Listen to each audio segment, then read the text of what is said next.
Many Crystal Rune players approach every game with roughly the same plan. Super Evolve Shymm to acquire the crest, evolve 3 Calges, and then use all 3 spells to win the game. But in many matchups, this plan is wrong. That is the main idea I want to explore in this guide. Rather than asking what should I evolve this turn, I want you to ask how I want to spend all 4 of my evolution points this game. The lack of balance changes in the second half of the season, Crystal Rune continues to establish itself as one of, if not the strongest deck in the current meta. In this guide, I'll cover the reasoning behind the most popular lists people have been running, key concepts that will elevate your gameplay, and some matchup-specific ideas that should improve your understanding of how Crystal approaches different opponents. Crystal Rune is a deck that relies heavily on the strength and streamlined stability of its core engine. Reefed Order acts as a highly consistent tutor for your key followers, while Calge's spell provides both absurd healing and burn damage. As a result, Crystal Rune rarely struggles to close out games once it has successfully navigated the early turns without falling too far behind on resources or health, particularly in this current low healing mid-range centric meta. The deck's real challenge is surviving the early and mid-game without getting overwhelmed by the opponent's boards. This is also the driving force behind the recent evolution of Crystal Rune decklists, but we'll come back to that a little later. Crystal Rune's versatility largely comes from Calge being such an efficient card. Once its cost has been reduced, it is often completely free to play, providing tempo, value, sustain, and burn all condensed into one singular card. As a result, understanding how and when to convert your Calges into the resource you need the most is the essence of this deck. Sometimes he's your stabilization tool. Sometimes he's your way of swinging the tempo in your favor. Sometimes he's simply just burned to close out the game.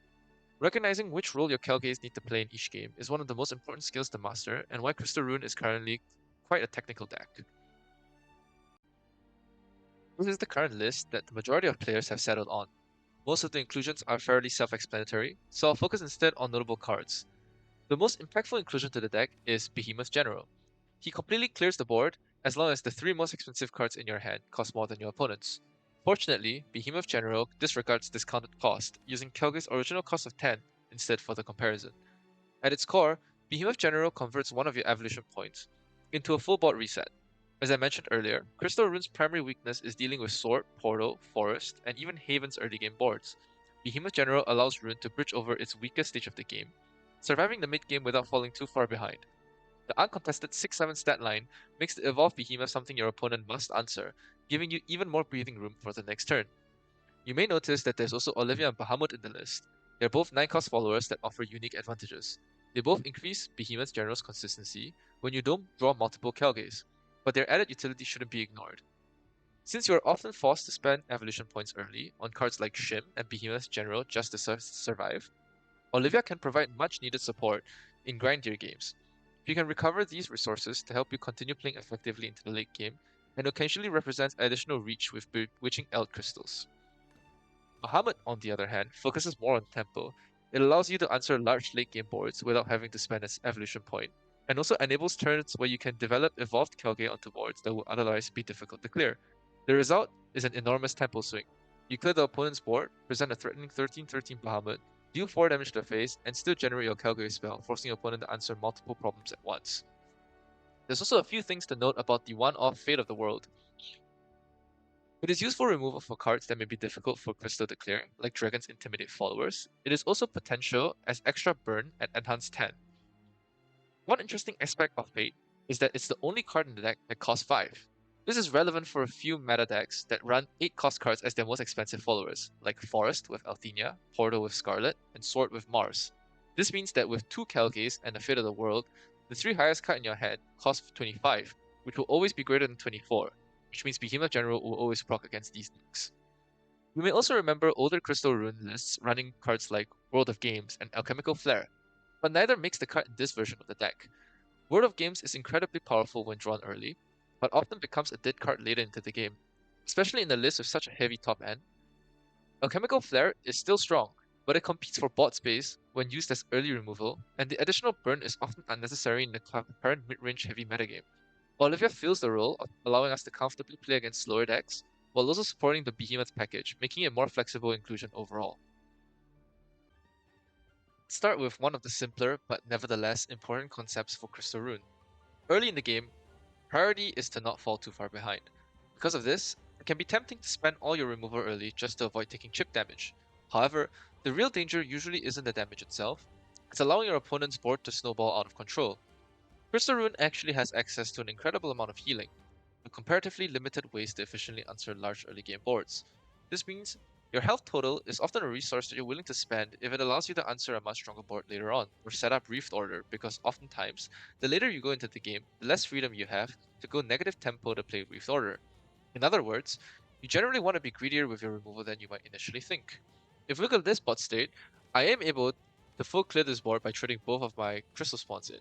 However, I'm not too scared about leaving up the 3-1 here, because I can guarantee the tutor on my last Shym with the Reefed Order and heal back 4 health through the Jade next turn anyways. So in this case, it is actually worth it to leave up the 3-1 to set up my Reefed Order. You might be tempted to Foresight here first, but I've already played I've already played 2 Shyms, sorry.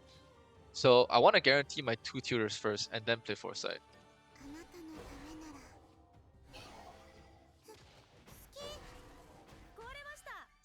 This way, I have the Super Evo on the Shymm next turn to heal back the damage I take from this ancient artifact, as well as all 3 of my Calges in my hand. And the turn after, if he decides to go Chemistilla and might have trouble clearing it, I always have to access the Behemoth General to clear any kind of board that I may have trouble answering. One of the biggest misconceptions about Crystal Rune is that your gameplay is always the same. Spend a Super Evolution on Shymm to acquire her crest, then evolve Calge 3 times and play all 3 spells to win the game. While this is even less common with the current list, since you're oftentimes forced to evolve Behemoth just to stabilize, this misconception existed even before this recent developments. In reality, against decks with limited healing, you often only need a single Calge spell to close out the game. This completely changes how you should think about your evolution points. Rather than asking yourself, what should I evolve this turn, you should instead ask at the start of the game, how do I want to spend all 4 of my evolution points this game? Once you know that, you can work backwards and make much better decisions from turn 1 onwards. Let's look at this example. Against Sword, I can be reasonably confident that under most circumstances, a single Calge spell is enough to win me the game. Knowing that, I no longer need to reserve multiple evolution points for Calge. Instead, I can allocate 1 evolution point to Behemoth General to answer a threatening Caesar board or a full ward Nailclaw board, in case something goes wrong, and another evolution point to Shymm on my first Evo turn to stabilize the board, while draining 3 health. Now my entire game plan starts to come together. I know I'll be recovering 3 health now, and 4 more later with Shymm, so I'm pretty comfortable taking a little more damage during early turns. I know I have 1 Evo for Behemoth available to reset the important board if necessary, so I don't need to panic and spend removal inefficiently. All of these decisions become much easier because I already have a rough plan for how I intend to spend my evolution points. This is the key idea. Don't think about your evolutions 1 turn at a time. Think of them as a limited resource that you can allocate across the game. Once you understand how you want to spend your evolution points, you can work backwards and build a much stronger game plan from the very beginning. This game is one of the examples. I don't have to be too worried about clearing these 2 1-1s with my Shymm crystals now, because I know that generally my evolution points will be spent on evolving Shymm next turn to clear anyways. As such, I can just chill and draw cards, and then Stormy Blast the 2-3.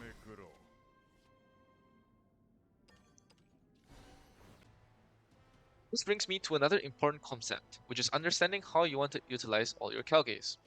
Now that we've roughly allocated how we intend to spend out evolution points throughout the game, we can immediately draw another conclusion. If I'm only planning to evolve 1 Calge, what exactly am I going to do with the other 2? Since you're unlikely to naturally open 3 copies of Calge, your first Calge will often discount any future copies you draw. This means that your first Calge doesn't just generate its spell, it also sets up every Calge that comes afterwards. Once discounted, Calge becomes an incredibly flexible card. Sometimes it's simply a free 7/7 that lets you seize tempo. Sometimes it's paired with Bewitching Elk Crystals, or Wills United to convert its discounted cost into burst damage. And if the situation demands it, it can simply function as board clear to stabilize the game. Notice that none of these lines require Calge to be evolved. Once you've decided how you're spending your evolution points, the remaining Calges naturally take on different roles depending on what the game requires. This is why allocating your evolution points is so important. It doesn't just tell you what you're evolving, it also tells you how the rest of your Calges are going to be used. Rather than thinking of Calge as a card with only one purpose, you should think of it as a flexible resource whose role changes from game to game. Look at this situation. I haven't played a single Calge. In fact, I didn't even draw all my Calges. It's turn 9 and this one still costs 3. My opponent's at 15 health and I'm at 3. And yet, I won the game off just these Calges. I'm going to evolve a Calge, sure, but I'm not even going to play his spell. This is how powerful a 0 mana 7/7 that generates 2 2/1 storms is. By simply existing, I can convert both my Wills United into 4 damage each.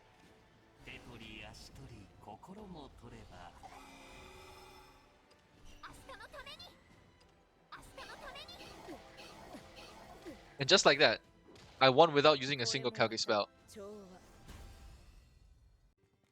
Let's talk about the Crystal Mirror. This is a matchup that you will come across very often due to the deck's popularity and strength. I hope this video can teach you how to navigate this mirror. The most pivotal turn of this mirror is the turn where you set up your Shymm Crest. As you know, the Shymm Crest provides a lot. It makes each crystal spawn more efficient at trading, as well as gives you extra reach from storms from Calge or Bewitching. Both players want to set up the Shymm Crest as soon as possible in the mirror. Let's think about why it is disadvantageous to be the one setting up Shymm second. If we're Sivoing Shymm into our opponent's Shymm, we're giving them a free turn to play Calge, deal 4 damage to our face, while keeping the Calge spell for the future. Having the Calge spell already in your hand is a massive advantage, because you get to shoot the spell first, and then decide whether you want to super your crystal spawn for lethal damage, or evo the Calge for an extra spell. Now that we have this understanding, let's look at how we want to play to set up the Shymm Crest. If you're going second, naturally you get the first Sivo turn, so you get to Evo Shymm on 6. This is pretty standard, so we'll come back to going second later. What if we're going first? Our opponent now has the first Sivo on 6, which means that there are a few things that we want to do. If possible, it is nice to be able to push some damage early through tempo plays like Advent, Shymm, or even Behemoth. This is because if we've managed to land some chip, we can leave an empty board going into Sivo turn and force them to make a decision. Set up Shymm anyways and lose the 4 drain from the Sivo, or delay their Shymm and give us the first Shymm. If they give us the first Shymm, we're happy with the game state. If they choose to Shymm anyways, they have to play 4 HP down. If we're unable to deny the drain or get chip damage in the early game, we'll have to play from the position of having a second Shymm. If we look at this example, my opponent is side 16 because I've managed to land some chip damage in.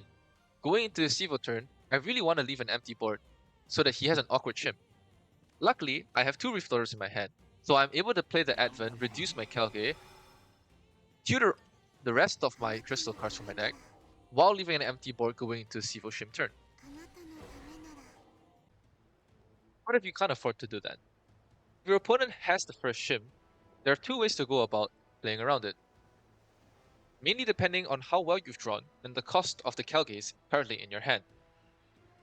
You can Sivo your Shymm into their Shymm, and then develop your Calge while being unable to Evo it. Yes, you lose a Calge spell in the long run this way, but as the crystal player going first, you don't really have a choice. You must make a proactive Calge play to prevent them from getting the massive advantage of being given a free Calge next turn. You push 5 damage while having Calge on board that must be answered. 15 is actually a pretty scary number, because there's the potential of double Calge Wills United Super Evil for 15 damage. Once again, you can see that you have to be flexible with how you use your Calges. It isn't strictly necessary to evolve all 3, even in the mirror. Other way is to drop and evolve a Calge before they even Sivo the Shymm, but this obviously requires some amount of high rolling. This is strong because now we have a spell in our hand already, and although we've lost the 2 damage from playing Calge before acquiring the Shymm Crest, we are now the ones with access to the first Calge spell in our hand. If you look at this board, our opponent has already gotten the Shymm Crest active. We're now in the position of being the person who has to develop their Shymm Crest second. However, we do have all 3 Calges in our hand, and we are able to make a very proactive Calge play this turn. So, we start off by playing Unleash to maximize our drain. Afterwards, we save our Shymm because we need to get the crest.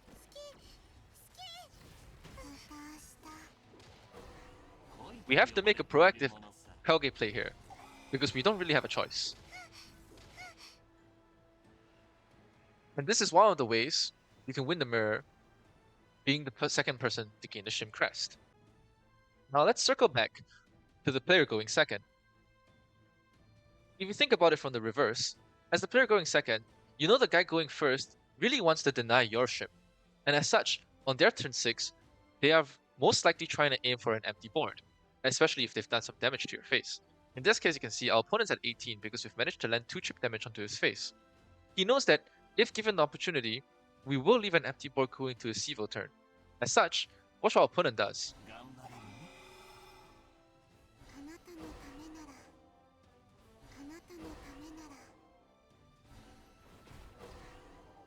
Our opponent leaves up our Shymm because he knows that we cannot get rid of this Shymm ourselves.